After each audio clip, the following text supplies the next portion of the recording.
Welcome back to Fox Recaps. Today, I'm going to explain the movie Voroshilov Sharpshooter, released in the year 1999.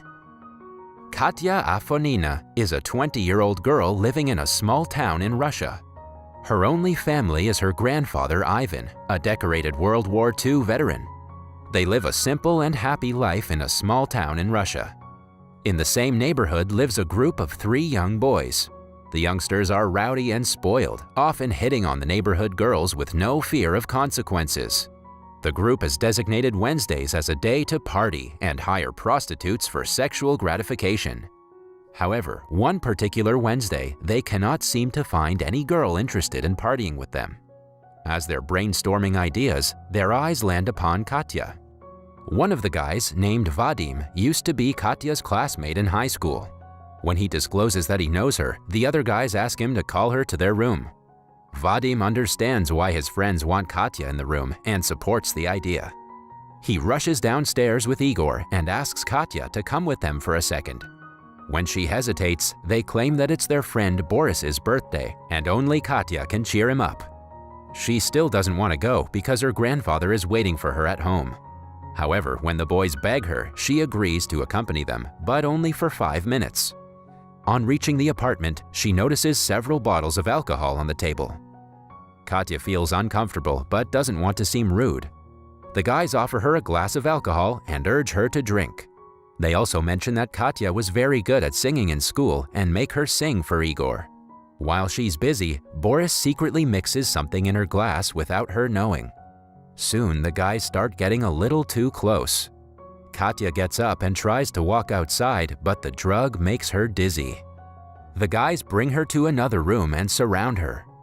Their intentions are finally clear to her, but Katya can do nothing to defend herself. The leader of the group seems to be Boris, who pushes her to the bed and tears her clothes. The other guys hold her down and assault her sexually. A few hours later, it gets dark. Katya has given up on trying to resist and is lying limp on the floor. The guys finally let her go and give her some money to keep her mouth shut. Katya is so traumatized that she hardly says anything. She simply walks outside, throws the money away, and goes back home. After she leaves, her former classmate Vadim is nervous that they'll get in trouble. However, the other 2 are confident no one can do anything to them, mostly because Vadim's father is a higher police official. Somewhere else, Katya reaches home and falls to the floor crying. Her grandfather notices the bruises on her thighs and realizes what happened. He glows red in anger and asks her who did it. After finding out that it was the neighborhood guys, he rushes to their house to teach them a lesson. A fellow neighbor stops him on the way and suggests they call the police first. Sometime later, a group of policemen barge into the apartment and arrest the perverts. The inspector is just as furious as Katya's grandfather and wants to punish the guys. Initially, the criminals claim they didn't do anything wrong. The inspector takes them to different rooms and threatens to put them in prison with murderers who will sexually violate them as they did to Katya. Scared, Boris finally admits that they did in fact bring her to the house and sleep with her. Just then, Vadim's father and police colonel Nikolai arrives at the scene. He meets the inspector and tries to use his authority to bring the criminals to his office to handle the matter on his own. However, the inspector claims that the criminals have already confessed to their crime, and the police have found a sheet with Katya's blood on it. This means that they're guilty and will have to be taken into custody immediately. When Nikolai still insists for the criminals to be brought to his office, the inspector bluntly asks him to hand him his orders in writing. Just then, a junior officer discloses that the criminals conduct a Females' Day every Wednesday and have misbehaved with many women. Everyone from the neighborhood has confirmed that the boys are a bunch of perverts who need to be imprisoned immediately. Nikolai walks away for the time being, but is determined to free his son. The following morning, Ivan wakes up and is worried when he cannot find Katya anywhere. She calls him from the bathroom and claims that she can hardly look at herself in the mirror. Ivan feels awful for his granddaughter, but can do nothing to make her feel better. He wants to call a female doctor from a floor above theirs to check up on Katya. However, she declines, claiming that she doesn't want anyone to know what happened to her. Ivan reveals that the entire neighborhood knows because of the police search that happened yesterday. Katya is horrified at the thought. Now that everyone knows, she thinks that all her life she'll be known as the girl who was assaulted. Later, the doctor comes to check up on her and finds out that she's physically weak. She suggests Katya stay home and rest for a few days. Later that day, Ivan finds out that the criminals were let free because of Vadim's father's influence. He is furious at everyone but hasn't given up on trying to bring his granddaughter justice. The two go to meet a police officer to appeal to the court. However, the man also turns out to be a corrupt officer bribed by Nikolai. He laughs at Katya's story and in turn accuses her of being too friendly with the guys. He believes that she went to their apartment on purpose and had sexual relations with them so one of them could marry her. Katya is left heartbroken after the incident. She has no strength to fight for justice and wants to forget everything. In contrast, Ivan doesn't want to let the matter slide. The following day, he goes looking for the guys and finds them hanging out in a car. When the guys ask him what he wants, Ivan comments that he's memorizing their faces and walks away. The group thinks that they're invincible, so they don't think much of it. Little do they know, they have made the biggest mistakes of their lives. Following the encounter, Ivan goes to his old friend and a judge to ask for his help. But to his disappointment, the judge says he should have raised Katya better so she wouldn't turn into a prostitute. Ivan curses him and walks away, finally deciding to take matters into his own hands. After that, he visits a realtor and sells his seasonal house for $5,000. He plans to use the money to take revenge. That afternoon, when he returns home, Katya tells him that Vadim's father Nikolai had come to the house to hand her an envelope of money. A furious Ivan runs to Nikolai's house and throws the envelope in his face. Later, Katya informs Ivan that her aunt has left them the keys to her apartment to take care of her birds. Ivan goes to said apartment and sees that the criminal's apartment is right in front. He wants to take advantage of the place to take revenge. Later, he goes to the market and meets an official weapon seller who tries to sell him pistols and revolvers. When Ivan asks for a rifle, the man seems nervous and says he refuses to have anything like that. Ivan is about to leave, but another seller approaches him and reveals that he overheard his conversation. He claims to have the stuff that Ivan wants and is willing to sell it for the right price. Ivan is driven to a secret location where the sellers introduce him to several guns.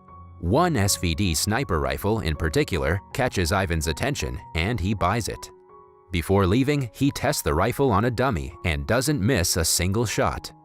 The gun is also equipped with a silencer, which makes the seller believe he's getting it for illegal purposes. On returning home in the evening, Ivan sees that Katya's mother has returned from Turkey with a new boyfriend.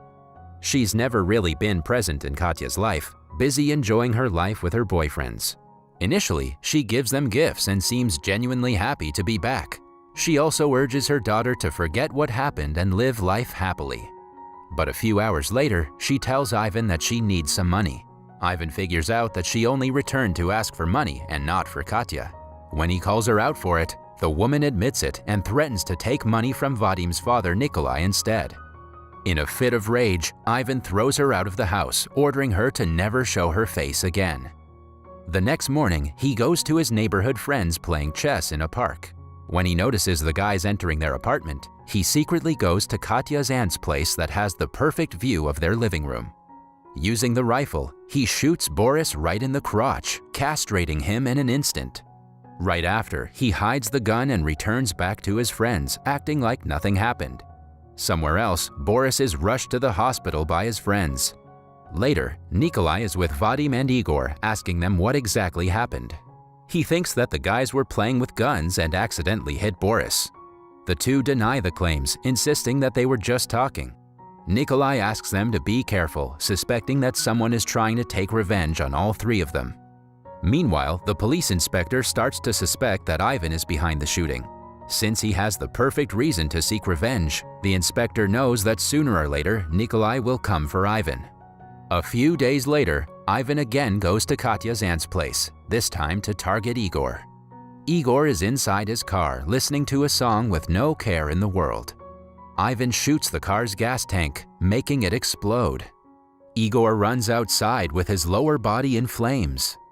People nearby save him, but the accident causes the entire lower half of his body to get third-degree burns to the point he cannot stand anymore. Now, Nikolai is sure that his son is the next target. He tells Vadim to be careful and barricade the house because the shooter might find him anywhere at any time. The thought scares Vadim and makes him paranoid. Somewhere else, the inspector goes to Katya's house to meet Ivan and talk to him about the accidents. He can't find Ivan in the house, but Katya discloses that he often goes to her aunt's house to take care of the birds. The inspector realizes that said house is right opposite Boris's apartment where the accidents took place. He secretly pockets the keys to Katya's aunt's apartment to check if his suspicion is true. At the same time, Nikolai and his fellow corrupt policemen come to Ivan's house with a search warrant. They're sure that he was behind the accidents and want to check for the rifle. However, on searching the entire house, they find nothing. Just then, Katya's aunt knocks on the door asking for her keys. The policemen decide to check her apartment as well. Ivan is nervous because he has hidden the rifle in her place. But to his surprise, the police search every corner and still cannot find it. Nikolai asks Ivan for the last time to not harm his son, to which Ivan replies that something has already happened to him. Nikolai takes it literally and runs to check on Vadim. After he leaves, Ivan clarifies that he has done nothing to Vadim, but him becoming a rapist clearly shows something has happened to him. When Nikolai reaches home, he bangs on the door, asking Vadim to open it. In turn, Vadim shoots his own father through the door, thinking that he's a killer. It turns out that after days of fright, he has lost his sanity. The police officers bring a psychiatrist for him, but the hopes of his recovery are low. Then we see the inspector invite Ivan to his house and tell him that he had confiscated the rifle before the police could find it. He knows that the boys were at fault, and hence leaves Ivan with just a warning. In the last scene, Ivan returns home to see his granddaughter singing a beautiful song, indicating that she is healing slowly from the incident. That was all from the video. I hope you liked it. Subscribe for more content like this and hit the like button to help us out. Also, leave a comment if you want us to recap your favorite movie. Until next time, take care.